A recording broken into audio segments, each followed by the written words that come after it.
Prime minister Narendra Modi, क्योंकि वो सख्त वजीर आजम है, वो सख्त फैसले लेता है। रक्षा मंत्रालय ने 61,000 करोड़ रुपए की लागत से फ्रांस के साथ 120 किलो न्यूटन जेट इंजन को मिलकर बनाने की उन्होंने एक पूरी मुहिम चलाई। उन्होंने कहा कि वक्ती तौर पे हम दुनिया में पीछे भी नजर आए, वक्ती तौर पे हमारे पास सहूलतें ना भी हों, लेकिन हमने मेड इन इंडिया पे वर्क करना है, अपने इंडिया को मजबूत करना है। दुनिया मिसालें दे रही है, आप देखें वो आगे निकल गया, हर चीज़ बना के भेज रहा है बाहर, हमारे यहाँ नहीं है। जिस तरीके से वो टेक्नोलॉजी को लेके चल रहे हैं, आप भी उसी तरीके से लेके चलें ताकि लोग साइंसी तौर पे भी आगे जाएं और दुनिया में हमारा भी एक मुकाम हो, डिग्निटी हो। ये चीज बढ़ना रोज मेहनत करेंगे, एक दिहाड़ी की करप्शन नहीं, वो तेला रह ही नहीं गया। करप्शन करनी है तेले दी, तेला तो है ही नहीं हूँ। अच्छा, हमारी क्या वजह है कि टेक्सटाइल का शोबा सिवाय छोटी छोटी चीज़ें, तौलिए और दस्ताने हम बेच के घर बैठ जाते हैं, क्यों नहीं इसमें वैल्यू एडिशन होती? जिस तरह बेहतरीन ट्राउज़र, शर्ट, ख़वातीन का लिबास सारी दुनिया बेच रही है, हम पीछे पीछे रह गए हैं क्या? एशियन टाइगर बनाएंगे या प्याजे टाइगर लमा पे है, भंग पी के सुता है IMF के दरवाजे पे। मैं ऐसे पाकिस्तानी ऐसे सोचता हूँ कि इंसान, हमें और इंडिया को ठीक है, एक होना चाहिए, एक ताल्लुकात बेहतर करने चाहिए ना। ठीक है ना, अपने आप को देखना चाहिए।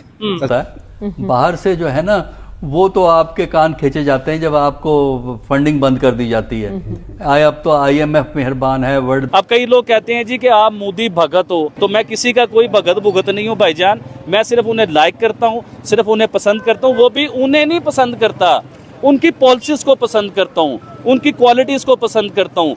जय हिंद दोस्तों, सावी राव 29 चैनल में आपका स्वागत है। तो भारत 61,000 करोड़ की डील कर रहा है फ्रांस के साथ, जहां भारत और फ्रांस मिलकर एमका इंजन बनाएंगे जो मेड इन इंडिया के थ्रू बनेंगे। तो और टेक्नोलॉजी भी ट्रांसफ़र होगी। फिर ये 5th जनरेशन इंजन होगा और जो भारत के लिए फ़ायदेमंद होगा। तो ये एक बड़ा कदम है जिसे सुन पाकिस्तान की चीख निकल रही है। और मोदी जी सख्त फैसले लेने वाले प्रधानमंत्री हैं।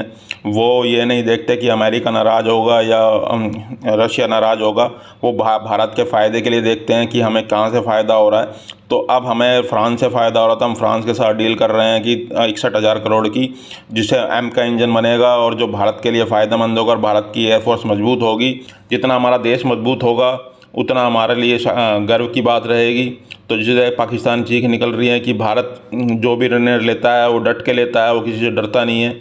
और अब भारत फ्रांस के साथ मिलकर एम का इंजन बनाएगा जो मेड इन इंडिया के थ्रू इंजन बनेंगे और जिसे देख पाकिस्तान जलकर राख हो गया। चलो वीडियो को स्टार्ट करते हैं, धन्यवाद।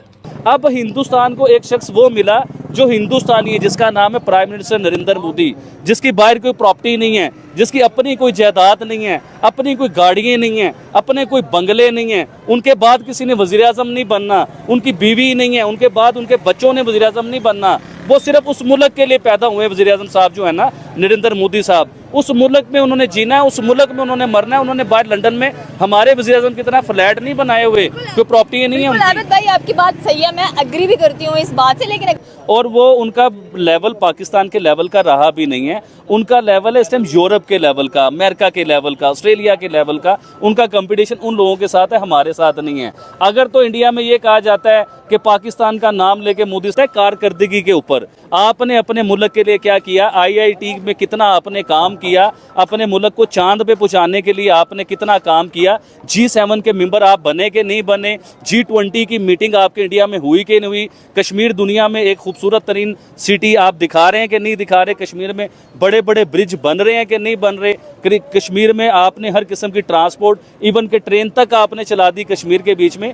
तो हमेशा काम के ऊपर वोट मिलता है मैडम, ये बातों पे नहीं मिलता। अभी दोबारा, क्योंकि वो सख्त वजीर आजम है, वो सख्त फैसले लेता है। कहते नहीं है कि मैंने मोदी साहब से ये बात सीखी, कीचड़ में ही कवल के फूल खिलते हैं। ये मोदी साहब के मुंह से मैंने बात सुनी। उनके इंतखाबी निशान में भी कवल का फूल ही है। जी बिल्कुल है, अब से में फूल खिलता है मोदी की तरह, और वो पूरे इंडिया को डेवलप कर देता है, पूरी इंडिया का नक्शा चेंज करता है। मैं इंडियन लोगों से चैलेंज करता हूँ चीज़ को लेके, आप 10 साल पीछे चले जाइए। आपके एक सिख वजीर आजम थे, मैं उनका नाम भूल चुका हूँ, तो उन्होंने भी 10 साल ही गवर्नमेंट की थी। आप उनके दौर को निकाल के देखिए कि क्या आपका मुल्क डेवलप था, क्या आपके मुल्क में सड़कें भी बेहतरीन थी, क्या आपके मुल्क में मेट्रो चलती थी, क्या आपका मुल्क जो है पूरी दुनिया में G20 की मीटिंग करवाता था, क्या आपके मुल्क को अमेरिका इज्जत देता था, या अमेरिका आपके मुल्क के फैसले करता था। तो आप प्लीज़ ज़रा उस वक्त के अंदर जाइए। देखिए बात यह है कि आपकी बात बिल्कुल ठीक है कि जब किसी को डिग्रेड करना होता है ना, जब आप देखिए डिग्रेड किस बेस पे किया जाता है कि सुपर पावर्स हैं इस दुनिया में, बहुत बड़ी सुपर पावर्स हैं, उनके फैसले चलते हैं, दुनिया के हर मुल्क का वज़ीर आज़म उनके फैसलों को मानता है। तो कई जगहों पे आपने देखा होगा, मीडिया गवाह कि प्राइम मिनिस्टर नरेंद्र मोदी ने वो दुनिया के फैसले नहीं माने थे, उनके अंगेज फैसले किए थे अपनी आवाम के लिए। अब कई लोग कहते हैं जी कि आप मोदी भगत हो, भाई मुझे तो भगत की मीनिंग्स भी नहीं पता, भगत कहते किस चीज़ को हैं। तो मैं किसी का कोई भगत भुगत नहीं हूँ भाईजान, मैं सिर्फ उन्हें लाइक करता हूँ, सिर्फ उन्हें पसंद करता हूँ, वो भी उन्हें नहीं पसंद करता, उनकी पॉलिसीज़ को पसंद करता हूँ, उनकी क्वालिटीज़ को पसंद करता हूँ, उनकी उन चीज़ों को पसंद करता हूँ कि जैसे उन्होंने गरीबों के साथ खड़े हुए, गरीबों के लिए उन्होंने 3 से 4 करोड़ घर बनवाए हैं। लोग पूछ रहे हैं कि उन्होंने किया क्या है। 3 से 4 करोड़, 8 करोड़ के करीब उन्होंने नौकरियाँ दी हैं भाई साहब। आप कहाँ खोए हुए, हिस्ट्री तो खोलिए। IIT पे उनका क्या वर्क है, जरा वर्किंग चेक कीजिए, IIT पे उन्होंने क्या किया है। ये चीज़ें कोई भी नहीं बताएगा। हो गया। पहला सवाल ये, आपको क्या लगता है कि नरेंद्र मोदी ने जो भारत की करेंसी है, जो पैसा है, उसको कितनी वैल्यू दिलवाई है या नहीं? बहुत ज़्यादा वैल्यू दिलवाई है। मैं हाँ या ना में थोड़ी सी बात करूंगा। पिछले चंद सालों में चले जाइए ना कि इंडिया की करेंसी कहाँ से कहाँ गई है। पाकिस्तान की करेंसी और इंडिया की करेंसी में आप फ़र्क चेक कर ले, कितना बड़ा फ़र्क आया है। ने कहा कि मेड इन इंडिया होना चाहिए।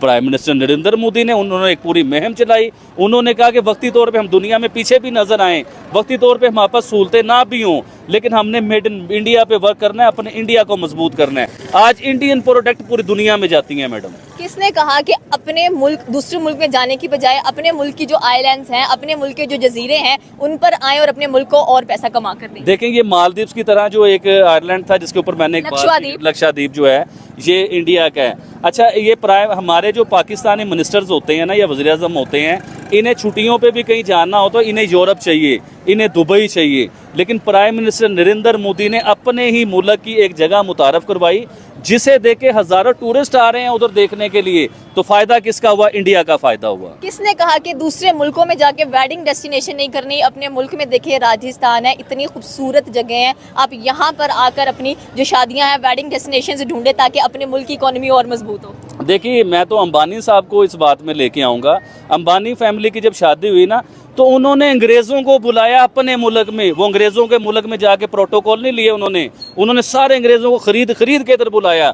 कई ऐसे सिंगर थे, इंग्लिश सिंगर, जिनके बड़े, एक फीमेल थी बड़ी मशहूर, जी हाँ, तो उन्होंने जिन्होंने पहले अकड़ दिखाई थी और आज नोटों के लिए वो कैसे इधर आई थी, तो अंबानी से सीखा। मैडम, मैं आपको एक बात बताऊं, इंडियन जो ऑडियंस है, मैं अब आपको सही बात पे लेके आता हूं, ये लोग हैं मुहब्बे वतन, ये जेन्युइन बात है। इंडियन जो लोग हैं ये अपने वतन से प्यार करते हैं, अपने वतन पे मर मिटने वाले लोग हैं।